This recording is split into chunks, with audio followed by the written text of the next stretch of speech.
I hope all of you that celebrated Thanksgiving last week had a really good holiday. And I know I sure did. But hey, I love Thanksgiving, which I love all the holidays, but Thanksgiving in particular, I mean, getting together to eat good food with family and friends and just to give thanks for all that we've been blessed with, it doesn't get any better than that. And maybe that's one of those, as you get older, you just appreciate it more, especially as you lose a lot of family and friends and, see new ones come along, and it gives you a different perspective, I guess. But I love that. And with my family, there's three topics we're generally going to talk about, and that's guns, money, and politics. Now, I know a lot of y'all's families can't talk about such things. Y'all get so mad at each other that y'all might not speak to each other again to the next Thanksgiving. So, before we get too far into this, I want to say right off, just because this is what I'm thinking, this is my opinion, hey, I could be wrong. And just because I'm thinking this, I'm not saying you wrong if you disagree. I could change my mind next week. Might change it tomorrow. But right now, this is where I'm at and what I'm working on. And this is what Simple Living's always been about. The purpose of this channel was, hey, this is what I'm doing to try to simplify my life, make my life better. And then share it with y'all, and hey, this is what worked for me, what didn't. And hopefully y'all comment back, this is what worked for you and what didn't. So, learn from each other. Well, I focused an awful lot on guns and hunting this past year or so, but that's what I was working on. And that has helped simplify my life. Okay, I got a freezer full right now of meat going into the winter, dry goods in the pantry. I'm in good shape. And that's another part of Thanksgiving. We've gotten so out of touch with nature that we have lost the meaning of a lot of these holidays and celebrations and so forth. Thanksgiving is about giving thanks for your blessings, but the blessing was the fall harvest. It was the time of plenty. Well, the importance of the fall harvest is that's what got you through to spring. That's what got you through the winter. Right? And a lot of us don't even think of it that way anymore. Just we're so far removed from nature and natural cycle of things. But every culture has some kind of holiday to celebrate the fall harvest and abundance. And for us, it's Thanksgiving. All right, well, I'm in really good shape going into winter. I had a great fall. I harvested deer, venison. I stocked up on some dry goods and other things. So I'm well stocked and prepared for the winter time, in great shape. It's time to celebrate. And I wanted to share that with y'all on the guns and so forth and hunting, because I think that's something, to encourage in others. It helps you out when you can just buy a license and a rifle, and every year after that go into the field and fill your freezer up with, no more than the cost of a license and time. It helps. All right. With that said, though, here lately I've been working on the money part. And that's something that I really want us to talk about today, and then we're going to talk about some politics and some guns. We're going to start with the money part, and that's just because that's the most complicated one. I mean, we're all in different situations here. Some of you have been out of work for a while and you're hurting financially. I mean, really hurting, and I understand and I feel for you. I mean, with all the shutdowns and everything else, and I mean, it's pretty bad in some places. All right, and then some of you, you're making money hand over fist right now. You're just in a great position. Most of the rest of us, we're somewhere in between. And even without the lockdowns and all that stuff and just the craziness this year, there's still a huge difference between those of us that don't have a lot of money, and those of us that are doing really well.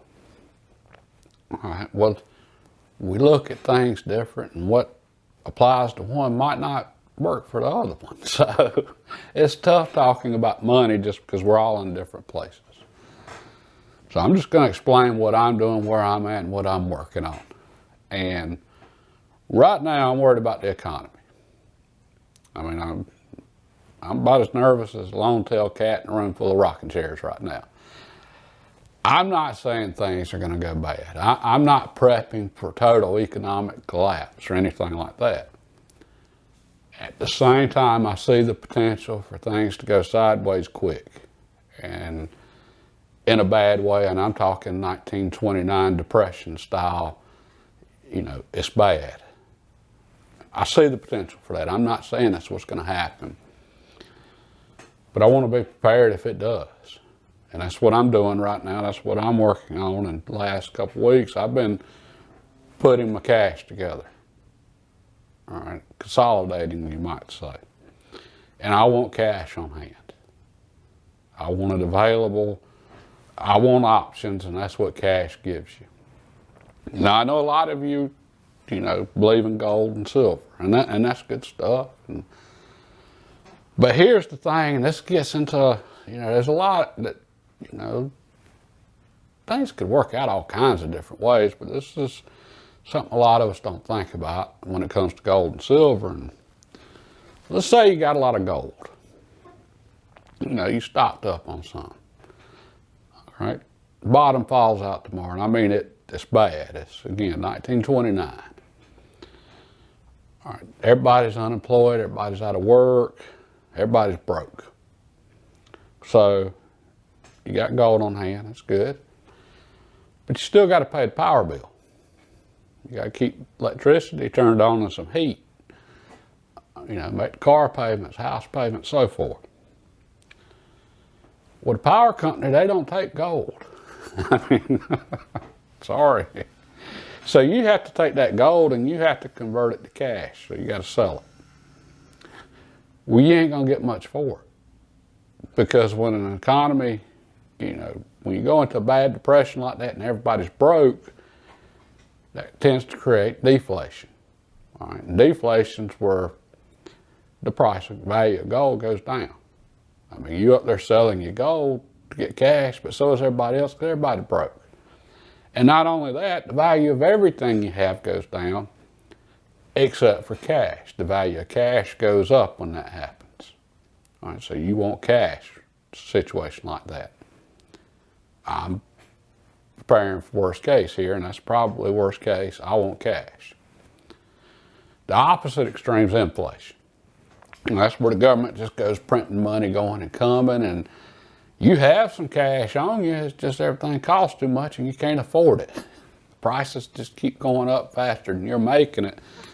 And that's a bad situation too. And our government has printed a ton of money this past year. All the governments have. But they hadn't released it into the economy yet. Some of it has with the stimulus package, but for the most part, it hadn't hit yet. Okay, so basically nobody knows what's going to happen right now. Nobody knows if things are just going to be great and, next spring we're all going to be happy and rich and fat and eating well, or if we're going to get hit with a, 1929 style depression and we're going to get deflation or inflation. And on the deflation, inflation, nobody knows. Everybody's waiting to see. It's just, I'm thinking be prepared for both. And then inflation, that's where the gold comes in. Okay, what gold is, it's a way to store your cash. Okay, so inflation, the government's steadily printing out money, giving out money, prices are going up. Your cash is worth less. All right, so that $100 bill you got today, government goes, prints out a bunch of money, hands it to everybody. Now that $100 bill you got, it still says a $100 bill, but it's really a $10 bill. Because it only buys $10 worth of stuff this week, whereas last week you could buy $100 worth of stuff. That's inflation. During inflation, you want hard assets. You want things that are going to hold their value. All right, and that's where gold comes in. It tends to hold its value. That's why a lot of people put their money in gold. Again, if deflation hits, you're in trouble.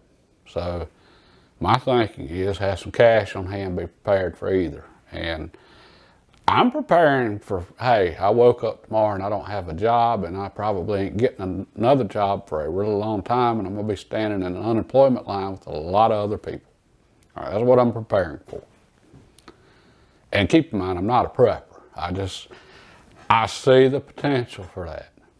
And I just want to be as prepared as I can be, just in case it happens. I hope it doesn't. And, you know, even if we do have a recession, it's probably not going to be that bad. Just prepare for the worst, hope for the best. That's what I'm doing. And part of that is, like I said, consolidating cash. Well, you heard everybody talking about Black Friday sales. Well, I'm working on mine right now. I'm fixing to sell some stuff. I know everybody else is excited about buying stuff on Black Friday. I'm excited about selling some stuff this Black Friday. Actually, we passed Friday now. That's a side point. I'm trying to save money, not spend it. All right, and that's what I want to suggest to a lot of y'all is start thinking, okay, if I need to cash in some stuff, you know, what would it be? How would I do it? Myself, I got an old scope mount here for FM49 I'm fixing to put on eBay. Another one is fixing to go on eBay. I got a coin here that I bought last year. This coin might not look like much. It's a 1 ounce silver double eagle.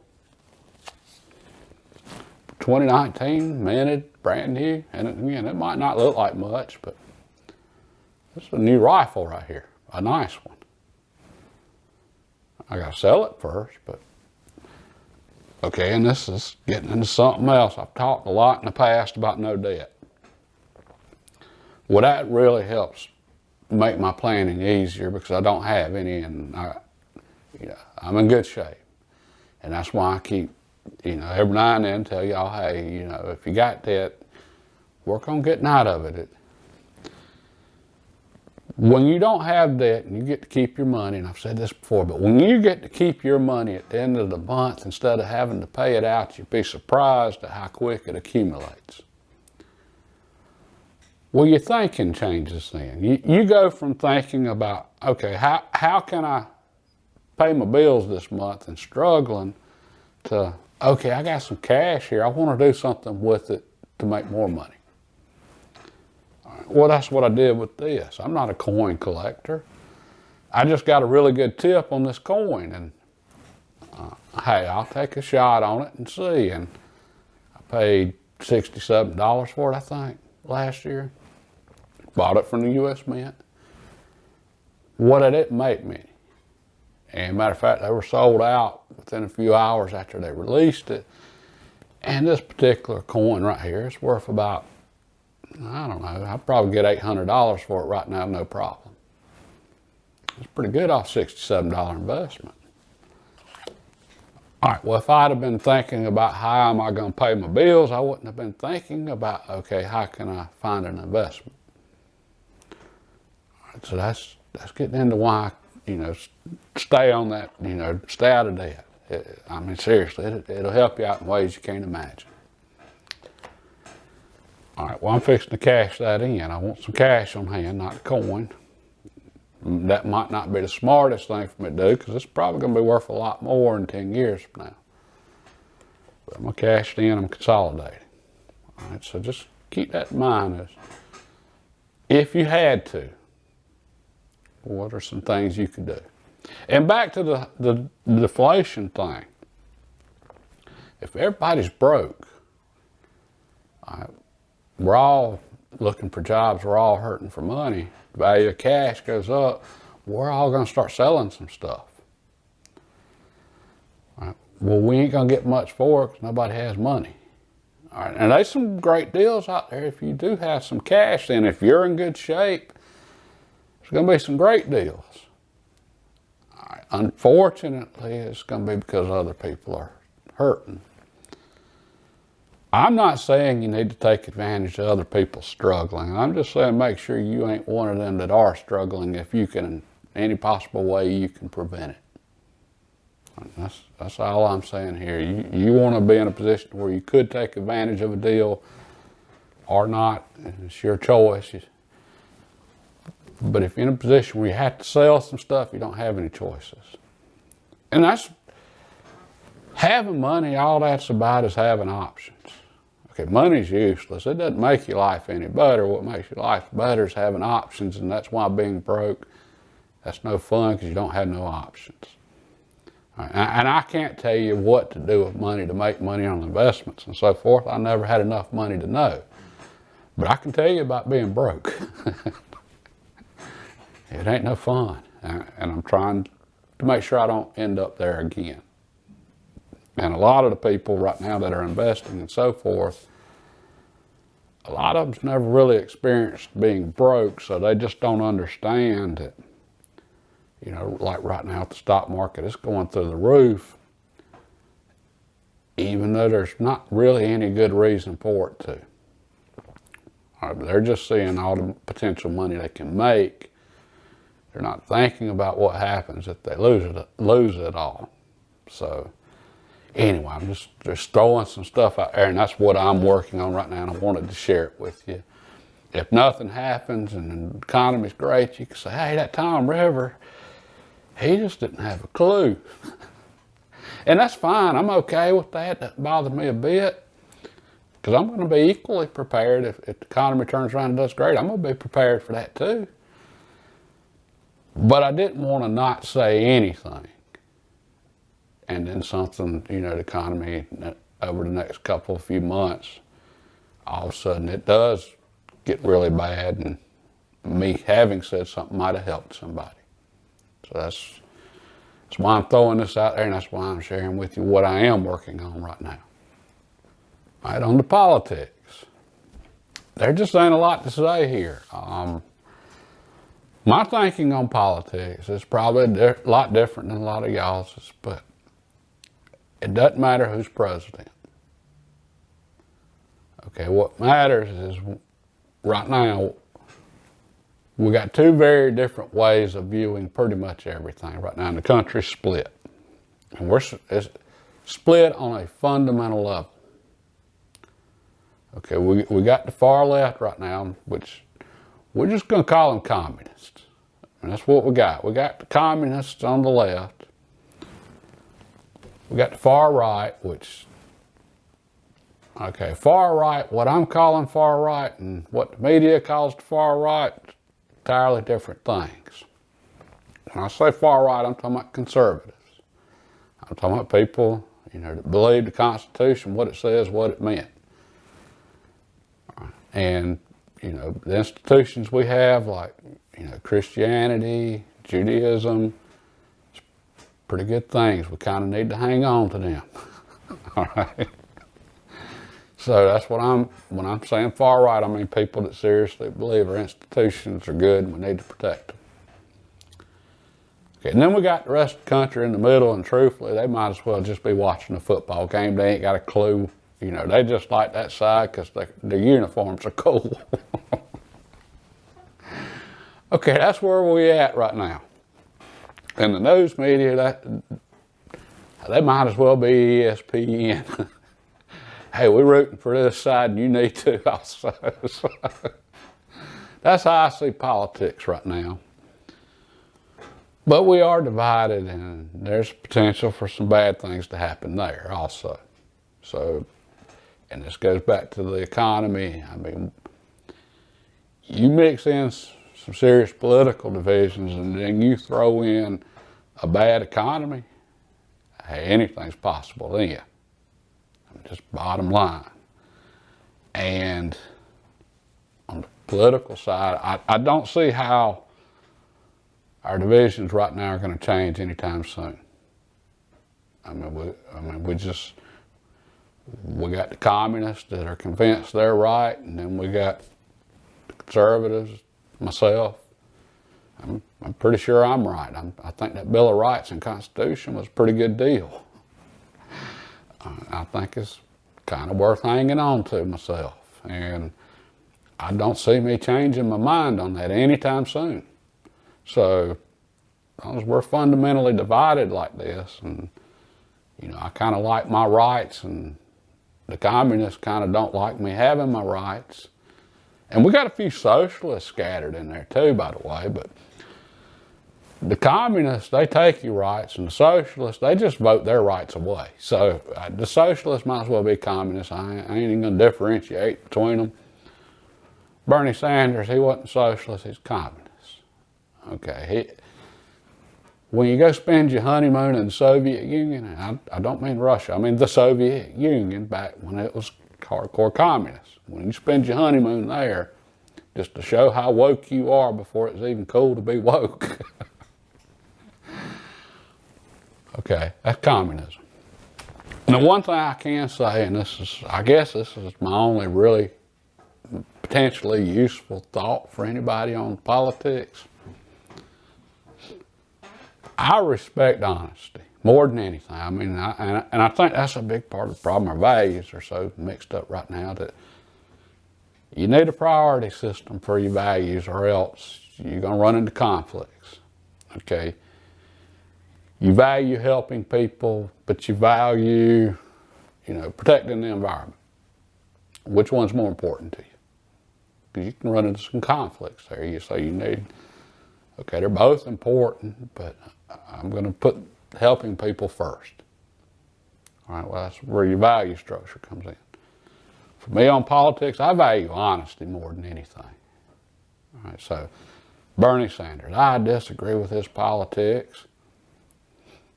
But I probably think more of him than most anybody we've had up there in a long time. Just at least he was honest. I mean, just at least we knew where he stood or stands. A lot of people on the right, I ain't really sure where they stand. I don't believe them, let's put it that way. Bernie, and as much as I disagree with him, at least he said what he thought and was honest about it. All right, well, if you've got somebody that's honest, at least you know then. You got somebody that's dishonest, you'll never know what they're going to do or think. So I'll vote for somebody that's honest before I will somebody that I know is dishonest. And I know that'd be tough to do, but that's my value structure. Okay, fortunately, there's enough people out there that's not communists that they're also honest, but as a nation, most of us don't value honesty anymore. That's why we don't really know what we're going to get. But anyway, put your value structure in place, whatever you think it is, and use that, you know, to guide you on the tough decisions. I guess that's about the only thing I can think of that's useful on politics, and be ready for just about anything right now, because what I talked before about